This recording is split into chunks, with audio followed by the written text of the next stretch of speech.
আসসালামু আলাইকুম। আজকে আমরা দেখব রিপ্রোডাক্টিভ ট্র্যাক অফ এ হেন, এটা ডেমনস্ট্রেশন। এই অংশটিকে বলা হয় ওভারি। এই জায়গাটায় ওভারি থাকে, ওভারিটা কেটে গেছে। দেন এই অংশটাকে বলা হয় ইনফান্ডিবুলাম। ইনফান্ডিবুলাম অনেকটা ফানেল শেপ। ইনফান্ডিবুলামের উপর শুরু হয় ম্যাগনাম। ম্যাগনাম অনেকটা থিক ওয়াল। এটি এখানে আমাদের অ্যালবুমেন ফর্মেশন হয়। ইনফান্ডিবুলাম থেকে এখানে আসার পর প্রায় 3 ঘন্টা সময় অবস্থান করে। এরপরে রয়েছে ইদমাস। ইদমাস অনেকটা থিন ওয়াল। এখানে দেখা যাচ্ছে একটি এগ এখানে আসছে। তো এটার ডিম পাড়া মুরগিকে স্লটার করা হয়েছে, যার কারণে একটা এগ এখানে আসছে। এখানে এখানে ইনার ওয়াল এবং আউটার শেল মেমব্রেন ফর্মেশন হয়।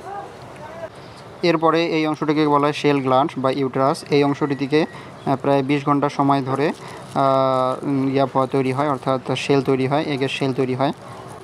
এরপরের অংশটুকু বলা হচ্ছে ভ্যাজাইনা। ভ্যাজাইনাতে প্রায় কিছুক্ষণ সময় থাকে, তারপরে এখানে ক্লোকা হয়ে বের হয়ে যায়।